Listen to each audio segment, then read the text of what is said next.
Assalamualaikum warahmatullahi wabarakatuh.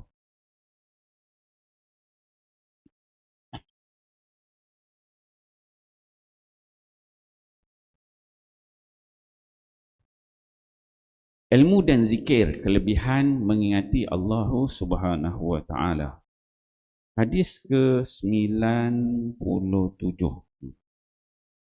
Wa an Ammar bin Abassah radhiyallahu anhu qala: Sami'tu Rasulullah sallallahu alaihi wasallam yaqul: An yaminir rahmani wa kilta yadayhi yaminun.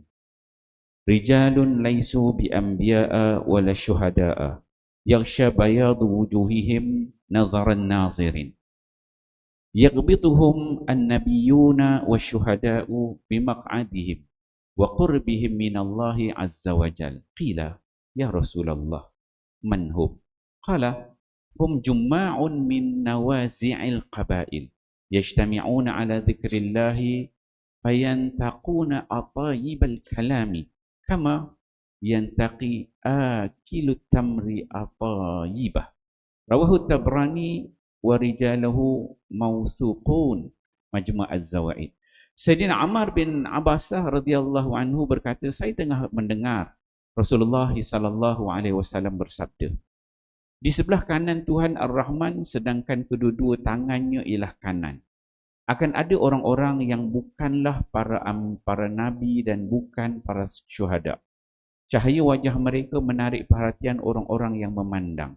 Para nabi dan syuhada mencemburui dan mengkagumi kedudukan mereka yang hampir dengan Allah Azza wa Jal.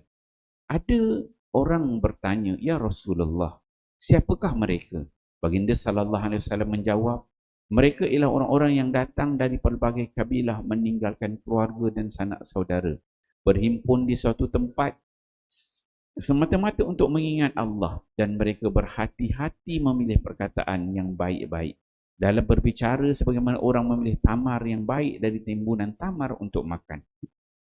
Tabrani Majmu' Az-Zawaid. Keterangan, maksud hadis di atas berada di sebelah kanan Tuhan Ar-Rahman ialah mereka mendapat kedudukan yang khusus di sisi Allah, dan maksud kedua-dua tangan Allah adalah kanan, ialah sebagaimana kebiasaan tangan kanan digunakan untuk perkara-perkara yang baik-baik. Demikianlah dari zat Allah, hanya kebaikan sahaja yang didapati. Para nabi dan syuhada mencemburui dan mengkagumi mereka adalah kerana amalan mereka yang khusus itu, sedangkan darjat para nabi dan syuhada lebih tinggi daripada mereka berkali-kali ganda. Majmu' Az-Zawaid.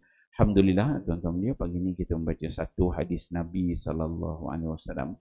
Hadis di bawah tajuk ilmu dan zikir, kelebihan mengingati Allah Subhanahu wa taala.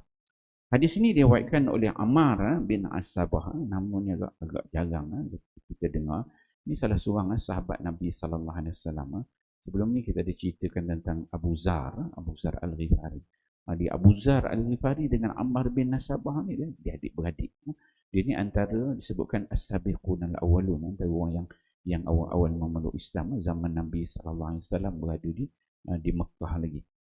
Dalam riwayat disebutkan satu ketika Nabi sallallahu alaihi wasallam dengan Abu Bakar dengan Bilal, dia pergi ke satu pasar. Pasar tu nama dia Pasar Uqas. Pasar Uqas ni dia terletak di antara Mekah dengan Taif. Pasar Uqas.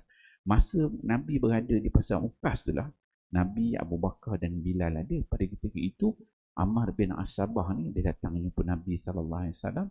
Dia tanyalah Nabi ni datang, siapa, diutuskan oleh Allah semua, sebab apa jadi Nabi, apa urusan semua. Dia cerita, Nabi pun ceritalah, aku ni utusan Allah, begini, ajak tauhid semua, betul kan?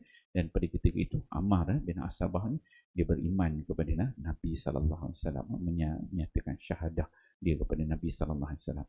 Selepas dia beriman, dia tanya pada Nabi, ya Rasul, aku ni nak ikut engkau ke ataupun aku nak balik kampung halaman?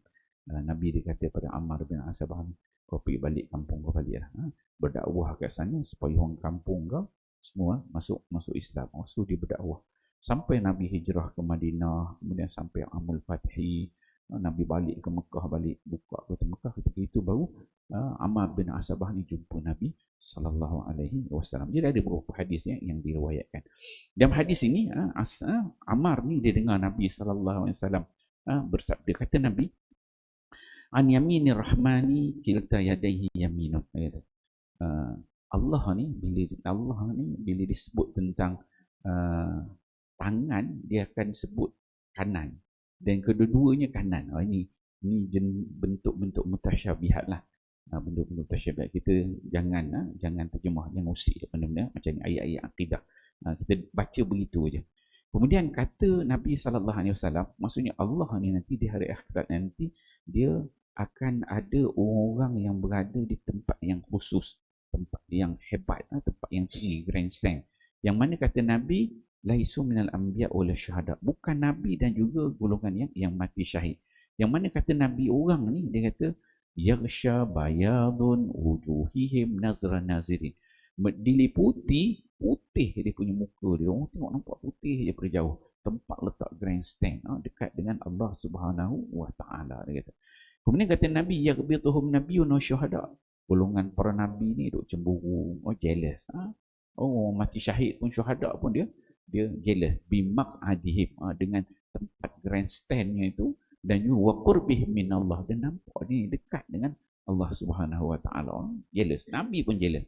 Kemudian qila, ada seorang sahabat ni datang jumpa Nabi, ya Rasul, ya manhum, ceritakan pada kami, siapakah orang itu, kami nak jadi orang itu, kan.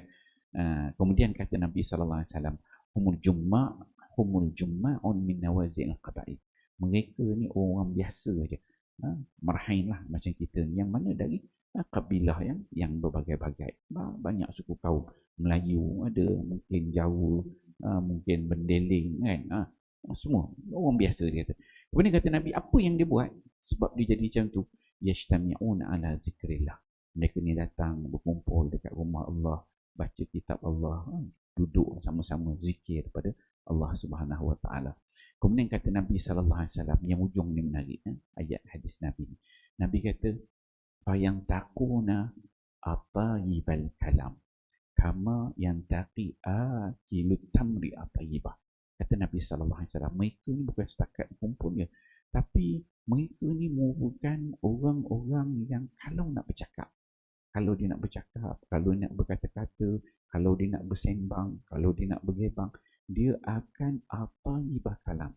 Dia akan pilih perkataan, kata-kata yang cukup lembut, yang sedap didengar oleh telinga.